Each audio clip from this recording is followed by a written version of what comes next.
के किनारे बिरजू भेलपुरी वाले की दुकान थी। शाम के वक्त बहुत से लोग समुद्र के किनारे टहलने आया करते थे, जिसकी वजह से बिरजू की दुकान पर बहुत भीड़ हुआ करती थी। अरे आओ भाई आओ, बिरजू के हाथ से बनी नमकीन, तीखी, खट्टी, मीठी इमली के अचार वाली स्वादिष्ट भेलपुरी खाओ। एक बार खाओगे बार बार आओगे। वाह भाई वाह, क्या मस्त भेलपुरी बनी है। पता नहीं क्या जादू है बिरजू भैया के हाथों में। और नहीं तो क्या, हम घर पर चाहे जितनी कोशिश कर ले पर ऐसी भेलपुरी नहीं बना पाते। अरे जरा हमें भी तो सिखाओ बिरजू भैया, आखिर आप ये भेलपुरी बनाते कैसे हो? अरे बहन जी, दुकानदार अगर अपना राज बता दे तो फिर उसकी दुकान कैसे चलेगी। बस यूँ समझ लीजिए कि आपका आशीर्वाद है और हमारा प्यार है, और कुछ नहीं। आपकी बातें भी इस भेलपुरी की तरह नमकीन और मीठी है बिरजू भैया। इस तरह से बिरजू और बिरजू की भेलपुरी दोनों ही बड़े मशहूर हो चुके थे। बिरजू को मुनाफा भी अच्छा खासा होने लगा था।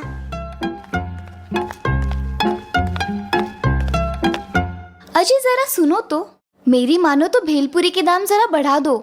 ऐसा क्यों भाग्यवान, सब कुछ ठीक ही तो चल रहा है। क्या ठीक चल रहा है? अपना सोनू अब कॉलेज जाने लगा है, उसे मोटरसाइकिल चाहिए, नहीं तो वो कॉलेज नहीं जाएगा। कॉलेज नहीं जाएगा? वो क्यों?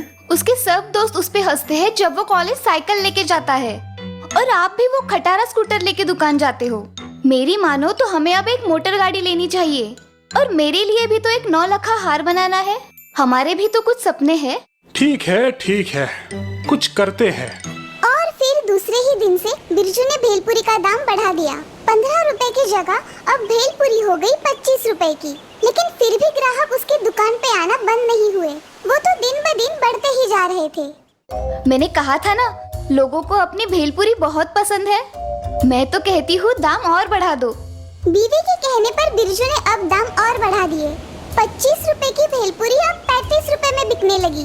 ये देख बिरजू की दुकान के पास जो नारियल वाला था, वो उसके पास आया।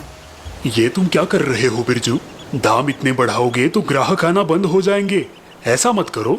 अरे तुम अपने धंधे की चिंता करो, तुम्हारे नारियल बिकते नहीं तो तुम मुझ पर जल रहे हो।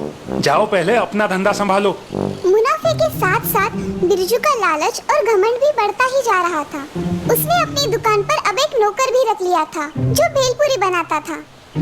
अरे उस इमली के अचार में पानी और गुड़ मिला दो, लोगों को कुछ समझ नहीं आएगा। ज्यादा मुनाफा कमाने के हेतु अब वो भेलपुरी में मिलावट भी करने लगा, जिसके कारण भेलपुरी का स्वाद अब पहले जैसा न रहा। अब उसके ग्राहक भी शिकायतें करने लगे थे। अरे ये तो बहुत ज्यादा मीठी है, और इससे तो बास भी आ रहा है। कौन सा तेल इस्तेमाल करते हो भाई? बिरजू के ग्राहक उस पर नाराज होते जा रहे थे, लेकिन बिरजू को इसकी परवाह नहीं थी। उसके पास अब मोटर गाड़ी भी आ गई थी।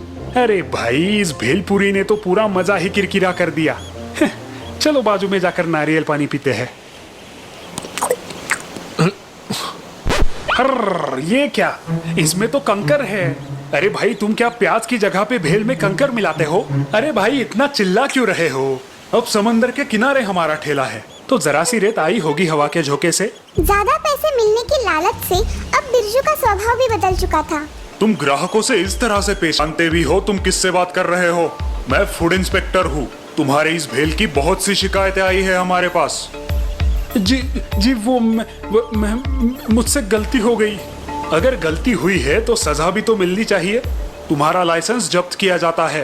अरे नहीं हुजूर, अरे ऐसा मत कीजिए, मैं गरीब आदमी हूँ, ऐसा मत कीजिए। मोटर कार में घूमते हो और खुद को गरीब कहते हो? शर्म आनी चाहिए तुम्हें। बिरजू भेलपुरी वाले का लाइसेंस जब्त हो गया। पैसों के लालच में आकर मैंने अपने धंधे में ही बेईमानी की है। भगवान मुझे माफ कर देना, मैं दोबारा ऐसी गलती नहीं करूंगा।